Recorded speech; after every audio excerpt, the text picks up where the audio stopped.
네, 안녕하십니까? 오늘 정말 비가 무섭게 내렸습니다. 내리는 가운데에서도 하루 일정을 잘 마무리하시고 또 예배 자리를 기억하여 이 자리에 함께하신 또 온라인으로 참석하고 계신 모든 성도님들을 주님의 이름으로 환영합니다. 모쪼록 함께 말씀을 나누고 기도하는 시간이 위로가 되기를 소원합니다. 오늘의 제목은 하나님의 이름을 어떻게 부를까에 대한 이야기입니다. TV를 자주 보진 않는데 전당포 사나이들이라고 하는 프로그램이 있더라고요. 히스토리 채널에 가끔 나옵니다. 이게 무슨 얘기냐면 미국인들 중에서 자기 집이나 혹은 쓰레기 더미나 아니면 친구한테 받은 것들을 두고 있었다가 이 가운데 있는 사람이 릭이라고 하는 전당포 주인이거든요. 이 사람에게 가져오면 무료로 감정을 줍니다. 그리고 원하면 그곳에서 바로 매매할 수 있습니다. 그런데 이 이야기를 보고 있으면 참 재밌는 것들이 많은데요. 그 중에 몇 가지가 있는데 하나는 이 길에 가다가 쓰레기 더미에 화첩이 있는 거예요. 그러니까 누가 그림을 그려놓고 그 화첩을 버려놨는데 그 화첩이 눈에 띄어가지고 주워온 아저씨가 있습니다. 화첩이 딱 봐도 누군가 버렸으니까 쓸모없겠거니 생각을 한 거예요. 그런데 그 안을 보았더니 그림이 참 다양하게 있었습니다. 릭이 물어봤어요. 이게 뭔지 아시냐고. 그랬더니 화첩이라고. 아시아에서 온 것 같다고 이렇게 이야기를 합니다. 아무래도 돈을 좀 더 받고 싶은 마음에서 한 얘기겠죠. 그런데 이 릭이 살펴보면서 그림을 잘 아는 동료 제시를 불러요. 제시라는 남자인데 이 제시라는 남자를 불러가지고 이야기를 나누더니 이렇게 이야기합니다. 화첩에는 이 야생동물을 화려하게 잘 그려 놓았습니다. 그리고 이 그림이 그려졌던 것이 대충 이맘때인 것 같습니다 라고 이야기를 하더니 쓰레기 더미에서 주었던 화첩의 감정가가 $6,000를 받게 됩니다. 당시 환율로 700만 원 조금 안 되는 돈입니다. 그림이 총 5개 있었습니다. 되게 신기하죠? 하나가 더 있습니다. 이 중년의 여인인데요.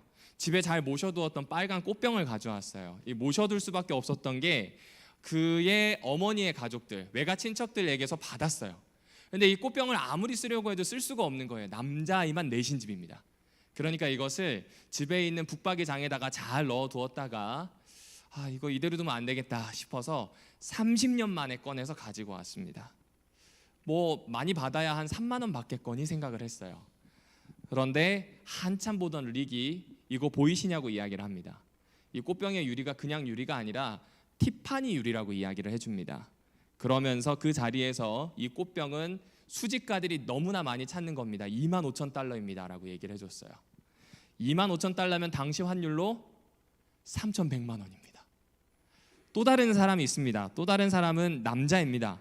이 남자는 멋진 그림을 가져왔는데요. 사실 그 그림은 좀 멋있어 보이기는 하는데 먼지도 많이 껴있고 모퉁이에는 이 낙인이 찍혀있긴 합니다. 찍혀있긴 한데 딱 봐도 관리가 안 된 겁니다. 들어봤더니 조모님으로부터 받은 거예요.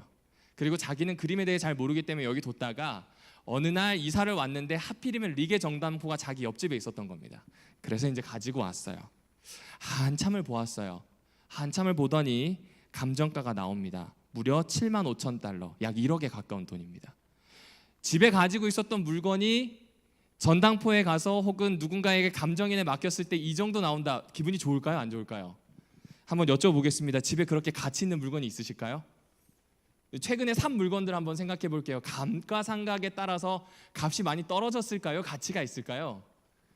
잘 모르겠습니다. 백내사정이라 저도 잘 모르겠습니다. 근데 적어도 저희 집에는 감 나갈 게 없습니다. 감 나갈 게 하나도 없습니다.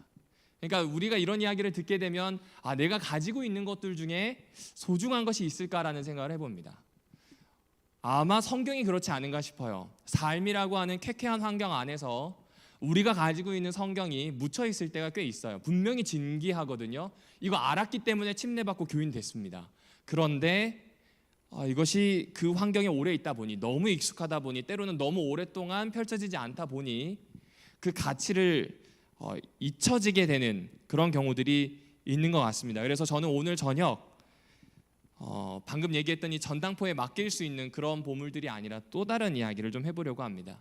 성경책 안에서도 첫 언약책인 구약에서도 특별히 출애굽기에 나오는 보물 같은 이야기인 바로 십계명의 세 번째 이야기입니다. 자, 앞에 나오는 성경절을 한번 같이 읽어보실까요?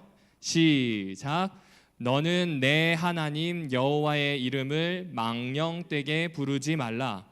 여호와는 그의 이름을 망령되게 부르는 자를 죄 없다 하지. 그렇죠.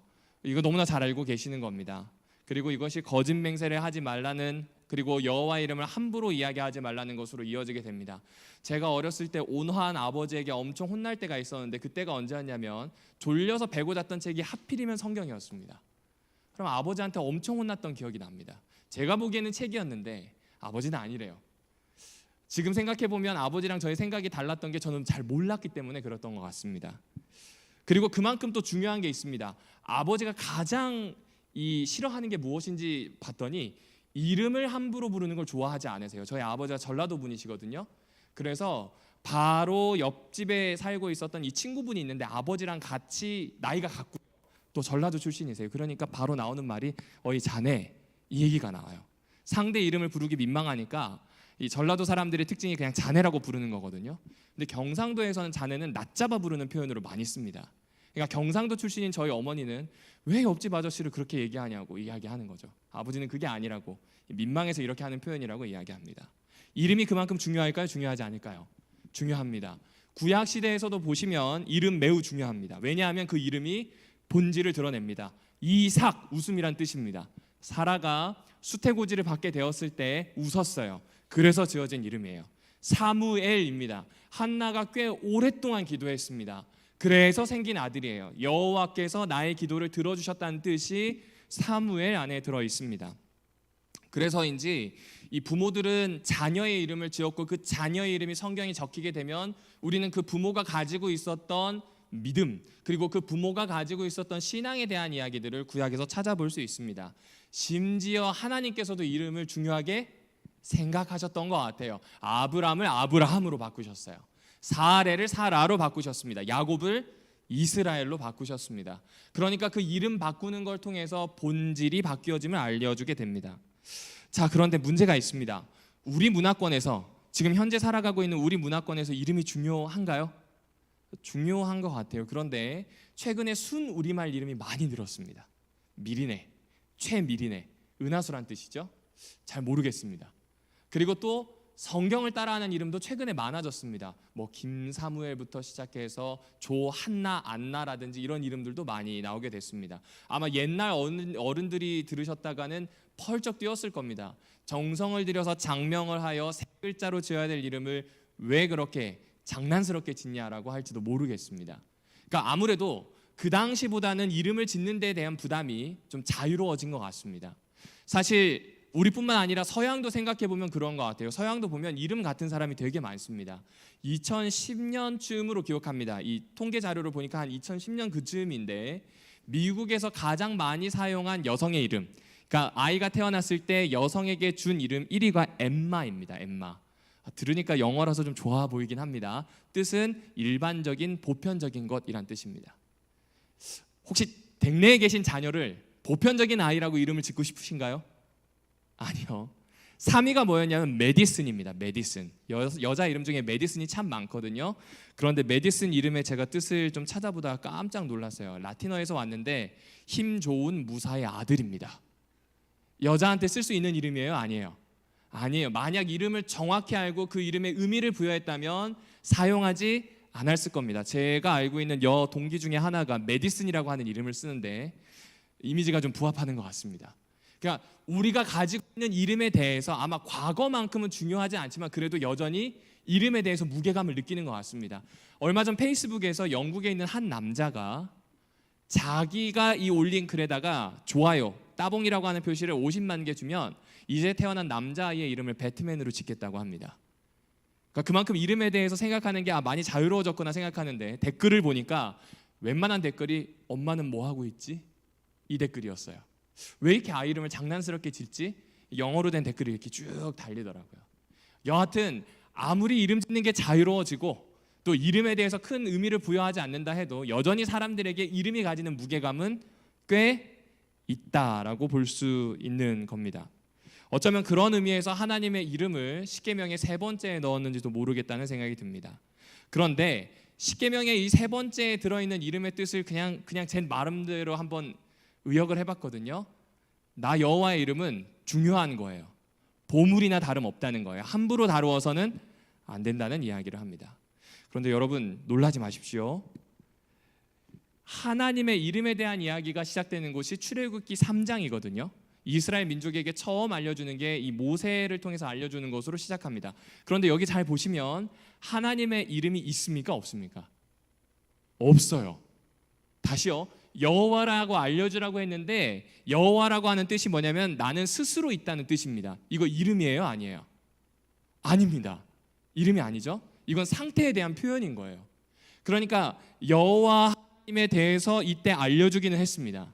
심지어 그것을 계명으로 만들어서 함부로 쓰지 말라고 했지만 사실은 하나님의 이름이 정확하게 알려지지 않았다는 겁니다. 여러분 창세기에서도 보면 야곱이 하나님과 하나님과 이야기를 할 때 이름을 알려달라는 이야기를 합니다. 이름을 알려달라는 이야기를 할 때 하나님이 이름을 알려주시나요? 안 알려주시나요? 안 알려주십니다. 아직 이 야복강에서 씨름하기 전입니다. 32장에서 이름을 알려달라고 했을 때 안 알려주세요. 그리고 출애굽기 3장 6절 모세를 처음 만났을 때 보면 여호와란 이름을 처음부터 대뜸 말하지 않으세요. 사실 이름이 아니거든요. 말하지 않으시고 어떻게 하냐면 나는 네 조상의 하나님, 네 조상의 신이야. 아브라함의 신이야. 그 다음 이삭의 하나님이야. 그리고 야곱의 하나님이야 라고 이야기를 하고 있는 겁니다. 이름에 대해서 사실은 이야기하지 않으시는 거나 다름없습니다. 그런데 하나님의 이름에 대해서 알려주는 게 출애굽기 3장인데 여기에서도 정확하게 자신의 이름을 말씀하지 않으세요. 더 좀 극적으로 말씀드리면 하나님의 이름은 없습니다. 하나님의 이름은 없습니다. 사실 당연히 없어야 합니다. 왜 그런지 하나씩 설명해 드리겠습니다. 여러분 세상의 모든 만물들은 그냥 있지 않습니다. 무언가에 의존하든지 무엇으로 쓰이기 위해 있습니다. 그리고 이 무엇이 대부분 본질입니다. 예를 들게요. 사과는 나무의 입장에서는 열매가 되어서 씨를 퍼뜨리기 위해서 있는 게 사과입니다. 사람의 입장에서는 먹을 수 있는 음식으로 목적이 되어 있기 때문에 사과입니다. 지금 앞에 있는 이 단상, 책상도 마찬가지입니다. 책상이라고 하는 이름은 이 책을 올려놓을 수 있는 상이기 때문에 의미가 있는 겁니다. 그러니까 어떻게 쓰일 수 있는 것, 뭔가에 의존하는 것에 이름이 붙여지는 겁니다. 그런데 하나님은 무엇에 기대어 계시는 분입니까? 하나님은 우리처럼 공기를 마셔야 하고 하나님은 우리처럼 물을 밖에서부터 안으로 넣어야 하고 음식을 몸 밖으로부터 안으로 넣어야 되는 존재가 아니십니다. 그냥 계시는 분이에요. 무엇으로 계시는 분이 아니라 그저 있는 분이십니다. 쉽게 말해서 하나님은 무엇으로 규정 지을 수 있는 분이 아니라는 겁니다. 왜냐하면 하나님은 무한하시기 때문에 그렇습니다. 그래서 고린도서에서도 이렇게 이야기하죠. 하나님 곧 아버지가 계시니 만물이 그에게서 났답니다. 우리도 그를 위하여 있고 또한 주 예수 그리스도께서도 계시는데 중요한 건 만물이 그로 말미암아서 있고 만물이 그로 말미암아서 소멸하는 것에 대한 이야기를 여기에서 들려주고 있는 겁니다. 우리는 하나님으로부터 시작해서 하나님 안에서 마무리됩니다. 모든 피조물이 그렇습니다. 그런데 피조물이 아닌 하나님은 그 모든 만물이 말미암을 수 있는 근원이 되신다는 이야기를 합니다. 피조물들 각각의 본질이 있습니다. 그 본질은 이곳에서 의존하든 무엇이 되든 둘 중 하나입니다. 그런데 하나님은 그 두 가지가 모두 필요하지 않으세요. 따라서 이름이 있을 필요가 없을 수 있다는 겁니다. 하나 더 보실까요? 아우구스티누스의 설교집에 보면 이렇게 얘기합니다. 네가 독자입니다. 네가 신을 파악하지 못한다는 것이 무슨 그리 놀라운 일인가? 만일 너가 그분을 파악한다면 그분은 신이 아니라는 겁니다. 신은 무한하셔요. 우리를 초월해 계십니다. 하나님은 우리를 훌쩍 뛰어넘어 계시는 분이에요. 말도 못하게 광활하신 분입니다. 깊으신 분이에요. 넓으신 분입니다. 측량할 수가 없습니다. 그런데 만약 이름이 지어진다면 측량할 수 있고 깊음을 알 수 있고 그 너비를 알 수 있는 분이 되어버립니다. 따라서 하나님은 이름으로 나타나실 수 없는 분입니다. 그러면 도대체 하나님은 왜 여호와란 이름을 우리에게 주셨는가? 이게 이제 궁금하거든요. 이게 이름이 아니라는데 왜 이름이어야 하는가라는 생각을 하게 됩니다. 여러분 출애굽기 3장에 보시면 예흐예 아쉐르 예흐예라고 얘기합니다. 나는 있는 자다, 나는 있다, 나는 있음이다라는 표현으로 많이 구약학자들이 번역을 했고 그 번역의 시작이 바로 70인역 성경이었습니다. 아무리 봐도 이건 이름이 아니에요. 아브라함처럼 끊어지지 않고 예흐예 아쉐르 예흐예라고 하는 이 글 자체가 그냥 나는 있음에 대한 표현을 하고 있는 겁니다. 그리고 거기에서 나중에 나온 단어가 조금 이따 살펴보시겠지만 여호와와 야훼라고 하는 이 두 표기입니다. 그렇습니다. 신은 하나님은 모세에게 난 이런 이름이야 라고 알려주지는 않으셨어요. 하지만 하나님은 모세에게 자신이 있다는 것을 계시하고 계시는 거예요. 측량할 수 없는 내가 있다는 것을 계시하고 있는 겁니다. 그런데 유한한 인간은 그 하나님을 더듬어라도 알기 위해서 이름이 필요했던 거예요. 하나님 자신의 있음을 계시했고 사람은 그 있음을 자신이 피조물이기 때문에 자신이 유한하기 때문에 이름을 통해서 보게 된 겁니다. 하나님의 계시를 그의 이름을 붙임으로 알 수 있도록 해주신 겁니다. 말이 좀 어렵죠? 그래서 시를 좀 가져왔습니다. 18세기에 크리스토퍼 스마트라고 하는 사람이 굉장히 멋진 시를 썼습니다. 이 영미 문학에서도 18세기의 걸작으로 보는데 저는 잘 모르겠습니다. 영어를 잘 몰라서. 그래서 번역된 걸 좀 가져왔습니다. 다윗에게 붙이는 노래라고 하는 이 시에서는 이렇게 되어 있습니다. 읽어드리겠습니다. 야훼는 모세에게 말씀하셨다. 내가 있다고 그들에게 말하라고. 대지는 듣고 두려워하고 위에서나 아래에서나 주위에서나 대답했다. 마음 속까지 감동하여 오직 소리도 없이 오 주여 스스로 계신 분이여 하고. 이 사람이 이걸 제대로 알고 썼는지 영감을 받았는지 모르겠지만 오늘 하나님께서 자기를 알려주시는 것에 대해서 모세와 백성들이 어떻게 받아들였을지를 이 시로 정말 잘 그려주고 있습니다. 난 있는 존재, 기댈 필요도 무엇도 의존할 필요도 없는 그냥 있는 존재, 모든 것의 근원이 되는 존재, 움직이지 않는 존재, 모든 것들을 움직이게 할 수 있는 존재로 소개합니다. 그런데 이렇게 계시된 하나님을 사람들은 야훼나 여호와란 이름을 붙여서 아 그렇구나, 스스로 계신 분이 우리가 알 수 있는 유일한 이름이구나를 알아갔다라고 하는 겁니다. 조금 어려웠는데 이걸 좀 정리할게요. 정리해보면 우리처럼 하나님은 이름을 가지고 서로를 피차 확인하려고 하시는 게 아니라 내가 어떤 존재인지를 우리에게 알려주시는 거예요. 내가 누구인지를 확 열어서 보여주시는 거예요. 너희들이 기댈 수 있는 존재, 너희와 함께하는 존재, 너희가 무엇으로 살고 어찌 해야 할지를 알려줄 수 있는 근원이 되는 존재임을 하나님은 알려주고 계신 겁니다. 그렇게 보자면 십계명에 나오는 너는 내 하나님 여호와의 이름을 망령되이 일컫지 말라라고 하는 건 우리에게 새롭게 다가옵니다. 하나님이 이름이 있어서가 아니라 모든 이름 위에 뛰어난 그분, 오직 있다고 계시된 그분의 이름이 있다는 것, 우리가 그렇게 받아들일 수 있다는 것을 알 수 있다는 겁니다.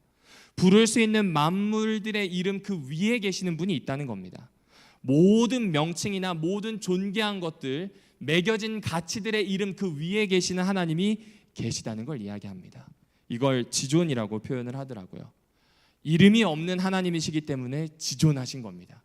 모든 것이 그분 아래에 있음을 우리에게 표현해주고 있는 겁니다. 그래서인지 히브리인들은 하나님 이름 부르기를 두려워했습니다. 특별히 바벨론 유배 이후에 후기 유대인 공동체들은 대제사장이 속죄일에 딱 한 번 여호와라고 부를 수 있었대요. 나머지는 부를 수 없었습니다. 그래서 어떻게 했냐면 아도나이라고 불렀어요.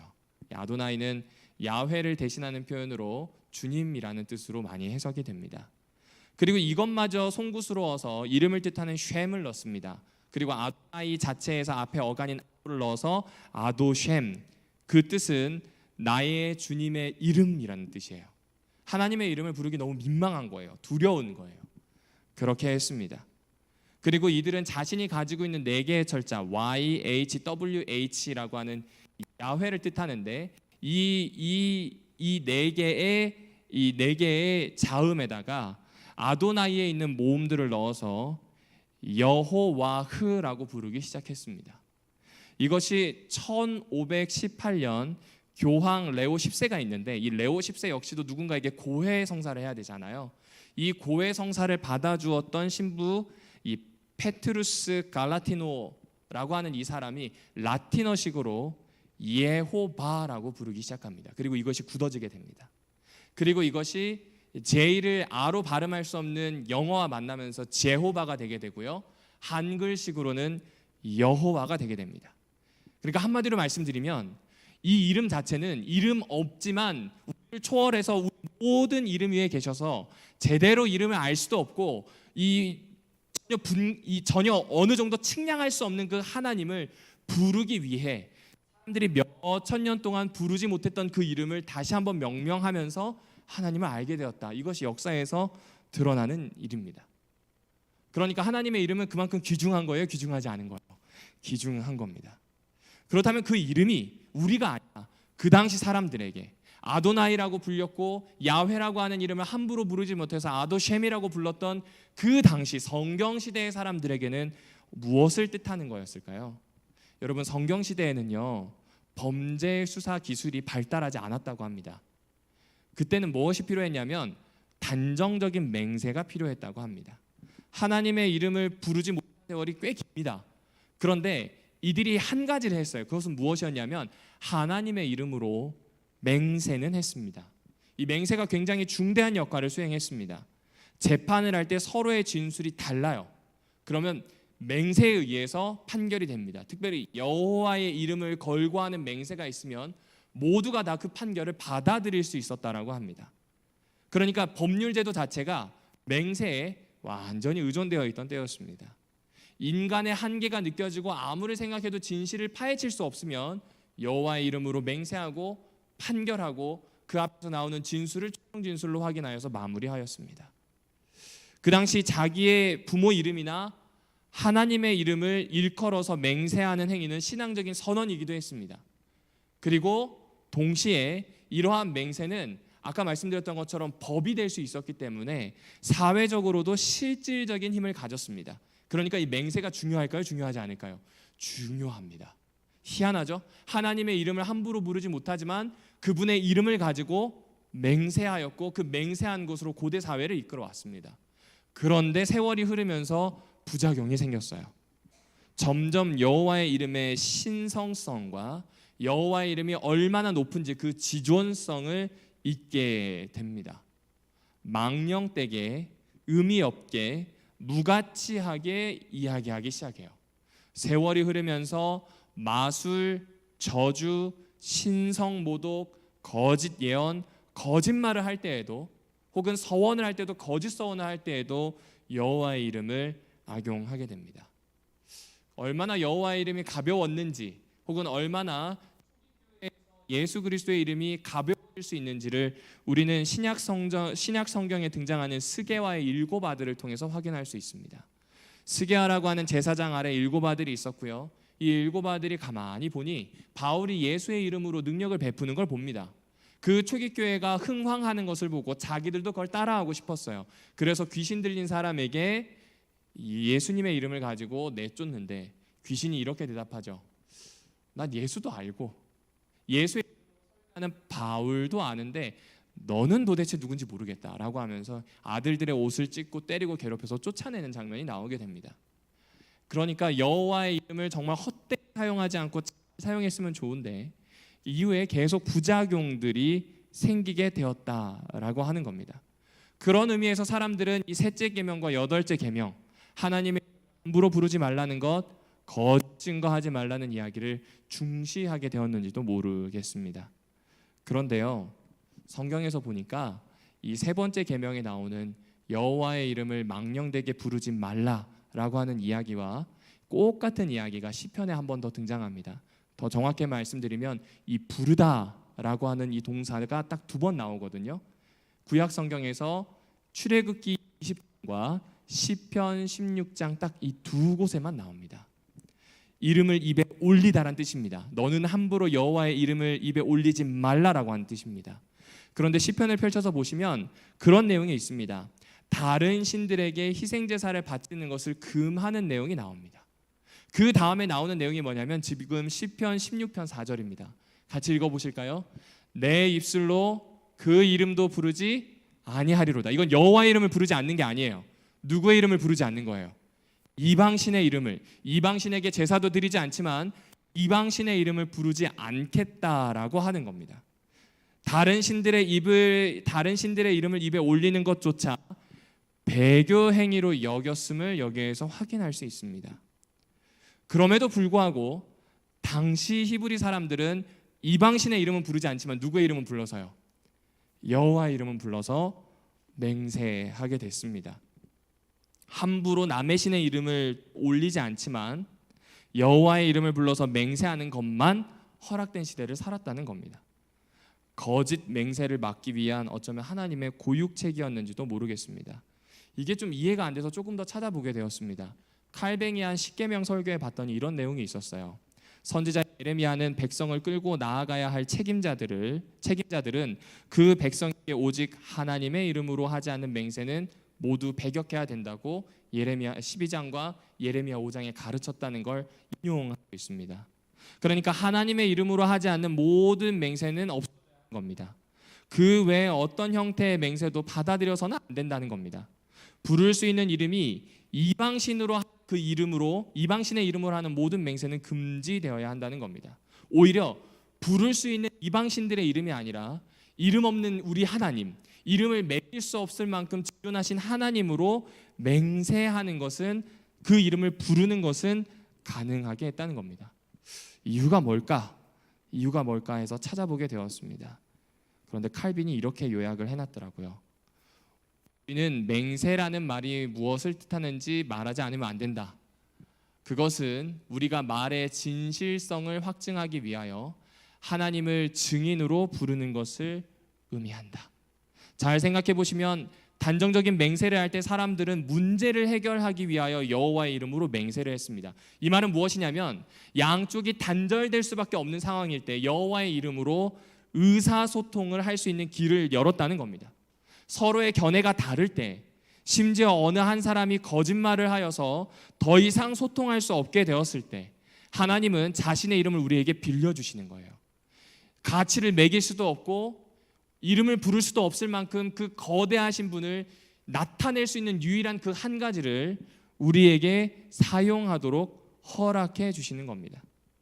이렇게 할 때 하나님의 이름은 사람에게로 향해질 수가 있게 됩니다.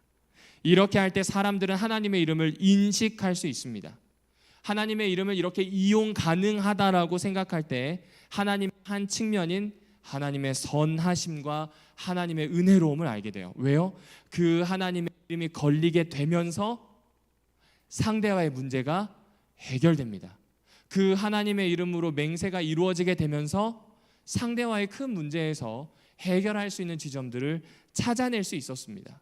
하나님은 그렇기 때문에 망령되게 사용하지 말라는 말과 함께 그 이름을 주셨던 것 같아요.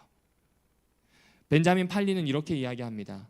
하나님의 이름으로 맹세한다는 것은 숙성된 빵과 포도주와 믿음으로 드리는 예배의 일부다. 당시의 예배 의식과 관련되어 있는 것으로 지금 인용하고 있습니다. 왜 그럴까요?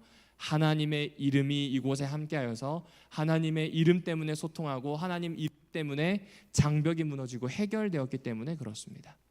그렇게 본다면 망령되게 일컫는다는 것은 선하게 주신 하나님의 이름을 목적에 맞지 않게 사용하는 겁니다. 신이 우리에게 그 이름 자체를 함부로 사용하는 겁니다. 그 저버리고 사용한다는 것, 악용한다는 건 죄 중에서도 가장 가증스러운 신성 모독죄가 되게 됩니다. 하나님의 선하심 때문에 그분의 이름을 사용할 수 있음에도 불구하고 내 거짓으로 상대를 넘어뜨리기 위해서 쓴다면, 그렇게 악용한다면 이것은 신성 모독입니다. 그래서 세 번째 계명으로 금지하였습니다. 거짓 맹세는 하나님께 대한 경배를 더럽히게 되는 겁니다. 또한 거짓 맹세 때문에 피해를 당한 그 사람의 마음속에는 하나님을 경외할 수 있는 기회가 파괴되어 버리는 겁니다. 그래서 십계명의 이 세 번째 계명은 망령되게 사용하지 말아라, 함부로 사용하지 말아라라고 이야기합니다. 이 히브리 원문을 최대한 번역하려고 노력을 해봤습니다. 그랬더니 공허하고 가치 없는 어떤 것에 네 하나님 이름을 쓰지 말라라는 이야기로 번역될 수 있었습니다. 바꿔 얘기하면 우리 모두가 하나님의 이름을 사용하는 온당하고 합법적인 방법을 세밀하게 배울 필요가 있다는 겁니다.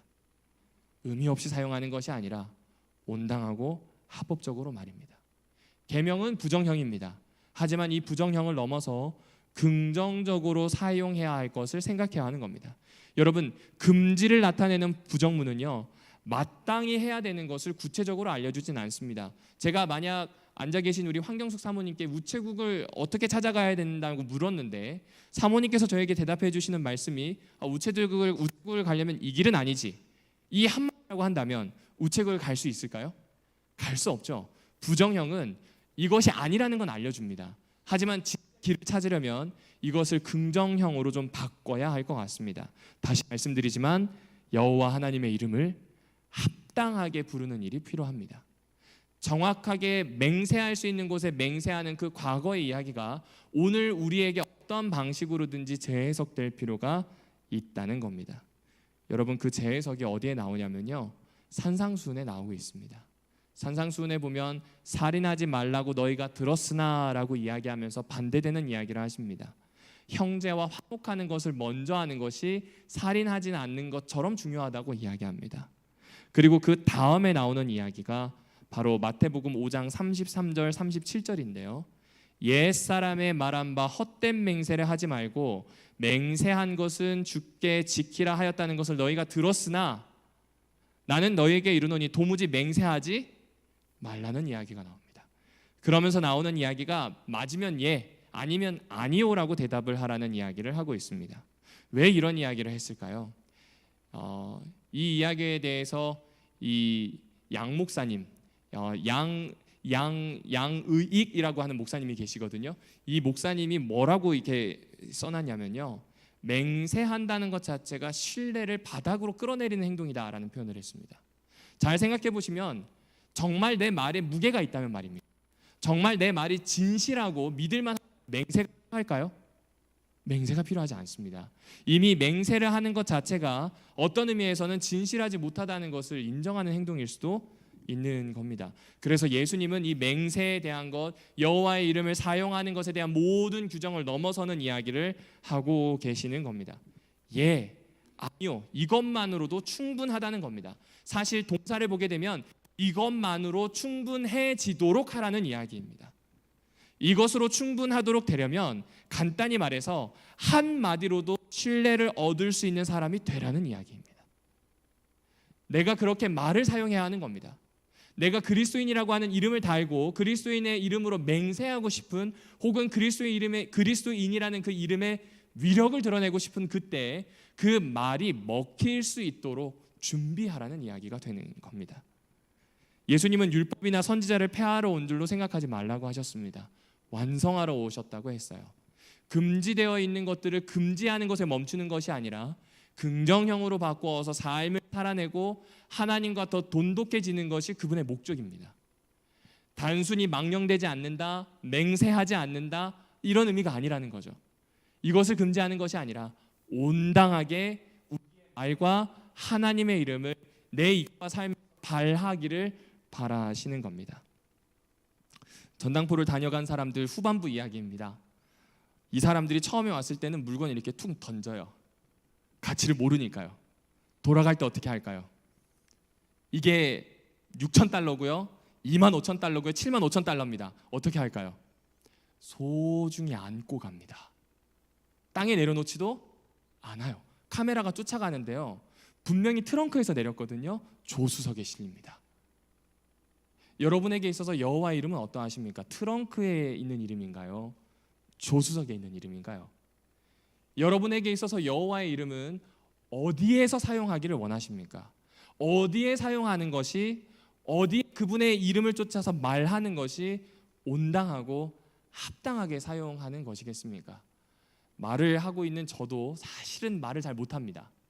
그 이름을 온당하게 사용한다고 볼 수 없습니다. 제가 오늘 이걸 준비하면서 얼마나 아이고 이러면 안 되는데 앞으로 이렇게 써야 되겠다는 생각을 했습니다.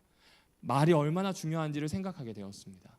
사랑하는 우리 오남교회 성도 여러분들이시여, 물건의 가치를 제대로 알게 되었을 때 태도가 달라집니다. 여호와의 이름에 대한 가치를 알게 되었을 때 우리의 태도는 달라질 겁니다. 오늘 기도의 시간이 그렇게 되었으면 좋겠습니다. 앞으로의 삶이 그렇게 펼쳐지게 되었으면 좋겠습니다. 지금까지 그냥 띄어띄어 읽었던 혹은 알고 있다고 넘어갔던 내용들을 자세히 살펴서 여호와의 이름을 드러내고 삶으로 가져오고 살아내는 일이 저와 여러분의 삶에서 일어나기를 바라며 오늘 말씀을 줄이도록 하겠습니다.